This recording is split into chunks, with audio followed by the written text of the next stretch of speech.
Telugu audio book ఛానల్కు స్వాగతం. అమరావతి కథలు. సత్యం శంకరమంచి. అద్గదిగో బస్సు. పట్నం నుంచి బస్సు వస్తుంది. ఎప్పుడు?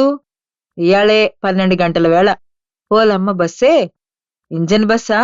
మరే డైవరు చక్రం తిప్పితే పట్నం నుంచి ఇక్కడికొచ్చి వాలిపోతది. అంటే గాల్లో ఎగురుకుంటా వస్తదా?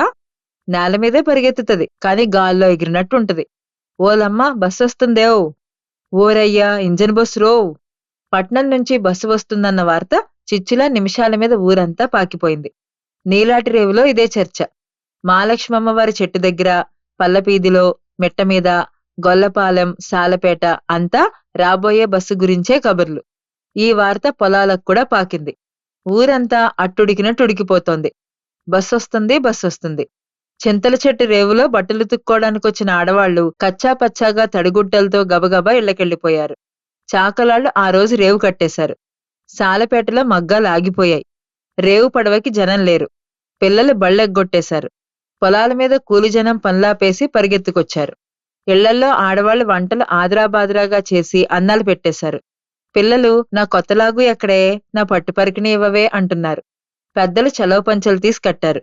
ఆడవాళ్లు జల్లో పూలు తురుముకుని వడ్డాణాలు పెట్టారు. ఇంకా 12 కాకమునిపే ఇళ్లకు తాళాలు వేసి అందరిళ్లల్లో జనాన్ని పిలుచుకుంటూ ఊరేగింపుగా పెద్ద బజార్లోకొచ్చారు. ఊరంతా పోలేరమ్మ జాతరలా కదిలొచ్చింది. పెద్ద బజారు కిరుపక్కల తొక్కిసలాడుకుంటూ జనం. ఆ జనం మధ్య చోటు చేసుకుంటూ సుబ్బయ్య, వీరయ్య చక్కిలాలు, ఉప్పుశనగలు పోటీగా అమ్ముతున్నారు. సందులో సందు జనమంతా కూడారు కాబట్టి గారడీవాడు ఆట ఆరంభించాడు. కాని జనం దృష్టి ఆట మీద లేదు. ఆ బస్సు గురించే ఆలోచనలు. మన చిన్న రథమంత ఉంటదంటావా? 2 గడ్డిబళ్లంత పొడిగయ్యా. ఓరమ్మ బస్సో, ఓరయ్య వస్సో. అద్గదిగో బస్సు. జనమంతా ఒక్కమ్మడిగా లేచిపోయారు. పిల్లలు తండ్రుల భుజాలెక్కారు. గారడీవాడి ఆట ఆగిపోయింది. ఉహోయ్ హోయ్ కేకలు. అబ్బే బస్సు రాలేదు. చూసి చూసి మళ్లీ నేల మీద కొలబడ్డారు. ఎండ మాడుతోంది, చెమటలు కారుతున్నాయి. రోడ్డు వైపే అందరి కళ్ళు. అందరి ఆలోచనలు ఆ బస్సు గురించే. దూరంగా పాయ్ పప్పాయ్ అందరి ఒళ్ళు జల్లుమంది. అలాంటి కూత వాళ్ళెప్పుడూ వినలేదు.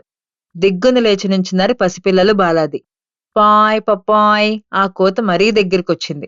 విజయశంఖంలా ఉంది ఆ కూత. దుమ్ము రేగింది. జనం తోసుకుంటున్నారు, కాళ్ళు తొక్కుకుంటున్నారు. బస్సొచ్చింది. అద్గో బస్సు, అద్గదిగో బస్సు. బస్సుని చుట్టుముట్టేశారు ఊరంతా. ఆశ్చర్యంతో కళ్ళు విచ్చుకు చూస్తున్నారు. అందరి ముఖాల్లో గొప్ప సంతోషం. ప్రపంచంలో అతి విలువైన వస్తువు వాళ్ల ఊళ్ళోకొచ్చినట్లు ఆ కళ్లల్లో మెరుపు. అట్లాంటి సమయంలో బస్సులోంచి దిగాడు డ్రైవర్. ఏం ఠీవిగా దిగాడు. యుద్ధంలో జయించి వచ్చిన అర్జునుల్లా దిగాడు. ఒక్కసారి జనాన్నంతా విలాసంగా కలయజూశాడు. అందరి వైపు చిరునవ్వులు నవ్వాడు. చూస్తున్న జనానికి దిగ్భ్రమ కలిగింది. మరో లోకంలోంచి దిగొచ్చిన అపూర్వ వ్యక్తిని చూసినట్టు చూస్తున్నారు. డ్రైవర్ ఒక హోదాగా నెత్తినిన్న టోపీ తీసి ఉస్ అన్నాడు.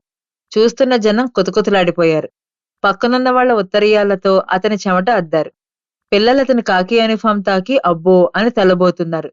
ఇక్కడ ఏదన్నా భోజన హోటల్ ఉందా అన్నాడు. అయ్యా, తమకి పప్పు పచ్చడి పెడతామా? మిలిటరీ హోటల్లో భోజనం రండి అంటూ జనం డ్రైవర్ గారిని ముందుకు నడిపించారు. గార్డ్ ఆఫ్ ఆనర్ అందుకుంటున్నట్టు ఆ జనం మధ్య నుంచి డ్రైవర్ గారు ముందుకు నడిచాడు. ఆడవాళ్లు, పిల్లలు బస్సు తాకి చూస్తుంటే కండక్టర్లు, క్లీనర్లు జనాన్ని అదుపు చేస్తున్నారు.